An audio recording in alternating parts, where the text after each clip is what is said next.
Then moving on to the national level, we have a first bullet points saying guidelines for incentives from government to develop carbon efficient practices and technologies. This is a very, very general statement, so it's hardly, it's difficult to disagree with.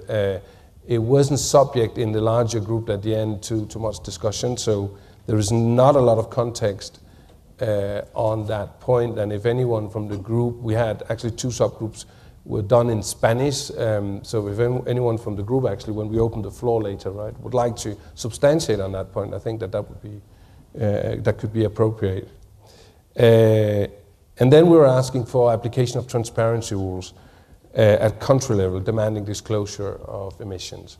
So reflecting at the international level, there is a general call for much more transparency, and we feel that that would be able to drive actually a lot of innovation and best practice development.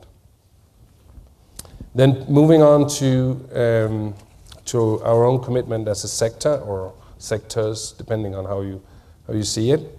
The first one is to measure and report greenhouse gas emissions, and that bears on the whole transparency issue that runs right through from the international level, national level, and for ourselves.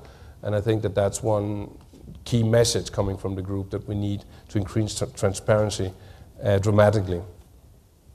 Then the other commitment is to improve the carbon efficiency of the sector, and we were juggling with the concept coming from the Low Carbon Leaders Initiative yesterday of carbon distance as a way of looking at it, noting how trade and moving goods and people are actually creating value and growth. So it's of value to society, but we want to invest our carbon as a society in the most efficient way of doing it, so we get more movement and more economic activity out of as little carbon as possible. This is a place where obviously it would be natural to have some numbers, but again, that's where we definitely ran into that this in day-to-day, this is running in these subsectors, and trying to find something that would breach across, though, would show to be impossible, at least within the context of the group and the time we had available. And then the last point is to include human behavior, focus in our efforts to reduce greenhouse gases. And I think that's an important point, that it came up from several sides in the group, because it's acknowledging that the business models and the technologies we can either that we can produce or operate will have the possibility to perform at a certain efficiency level. But the human factoring in operating it, whether we're talking about private transportation or commercial transportation of goods, is actually quite significant in terms of realizing that potential. So this is a commitment to work more systematically on, which is often an overseen factor. Thank you. Great. Thank you very much. To his right, you have Dennis Pamlin, who is the coordinator for the technology and communications sector. You might recognize him from yesterday morning, except he's not wearing a tie now.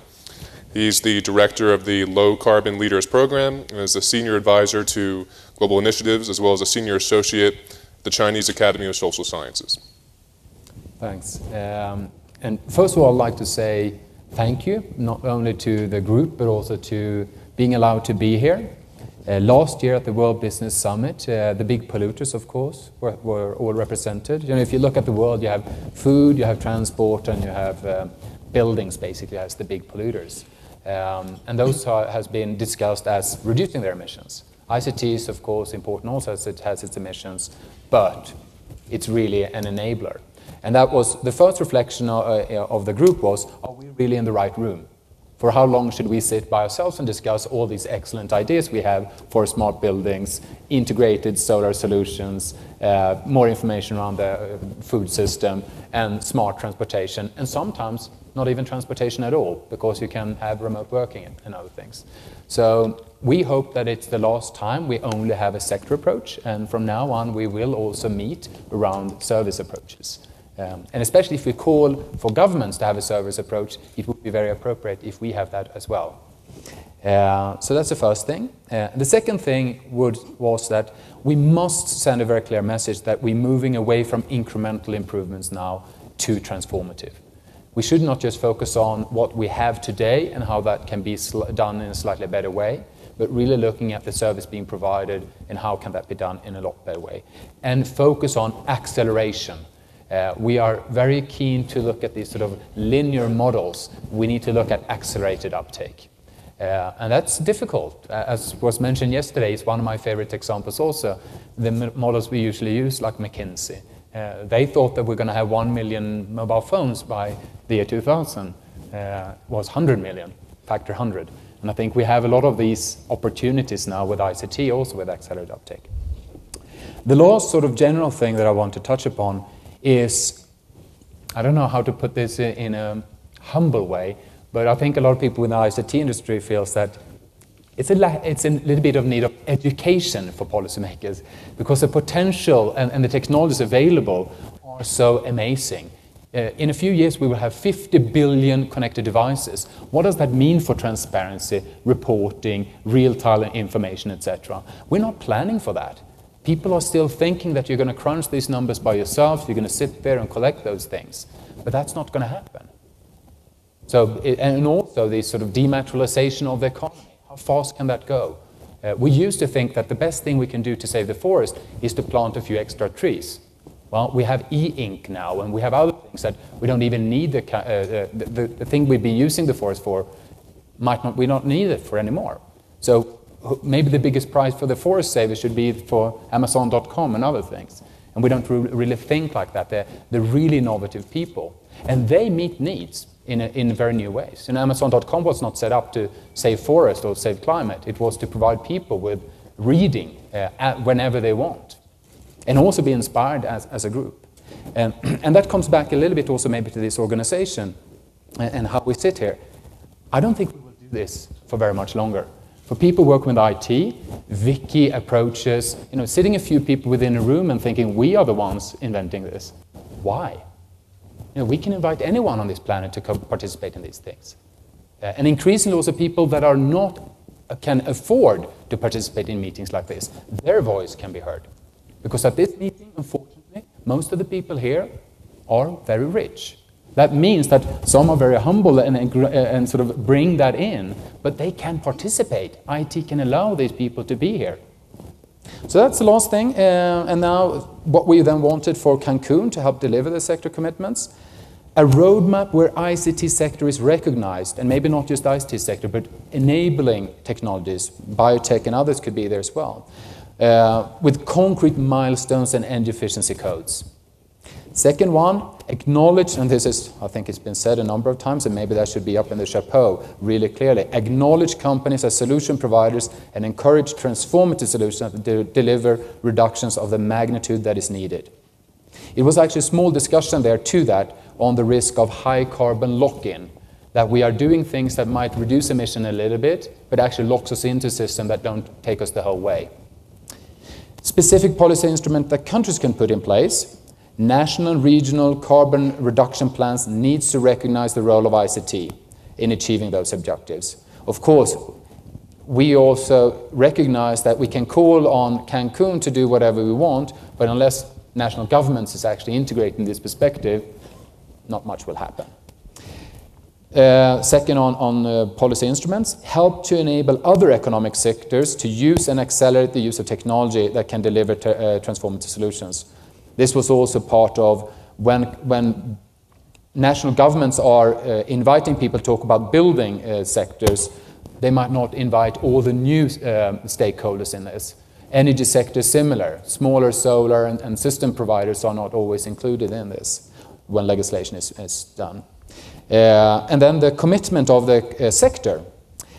The sector, which is one of the fastest growing on the planet, wants to maintain its carbon footprint at 2% of the total, which is really ambitious because it's growing so fast. Further, we estimate, and this is maybe the more interesting thing also, that the industry can enable the delivery of 7.6 gigaton reductions elsewhere in the economy by 2020. And with a supportive framework, thereby becoming climate positive, and with the possibility of a significantly higher impact with a strong focus on transformative solutions. So, and the last one is also that we're going to focus on life cycle assessment and improvement on the supply chain so as more correctly calculate their own footprint as well as a positive contribution. And this was only a few weeks ago, Jesse, the Global E-Sustainability Initiative, was actually launching a report on how you calculate, or a framework for how you calculate the positive impacts. So that was all for us. Only one voice, but that's not going to last for long. The IT is going to spread its more widely.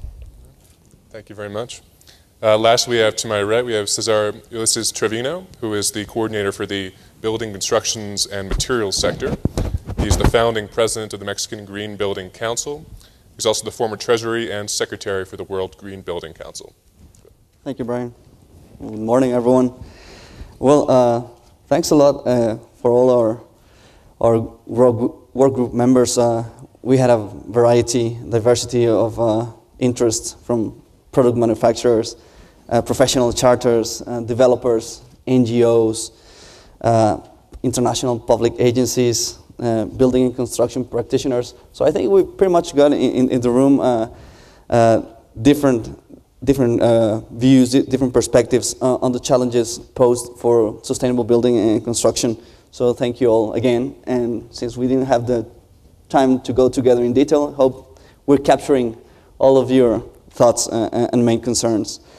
Well, one thing that is important to mention here is that we have seen that issues and commitments addressed for the building sector are common.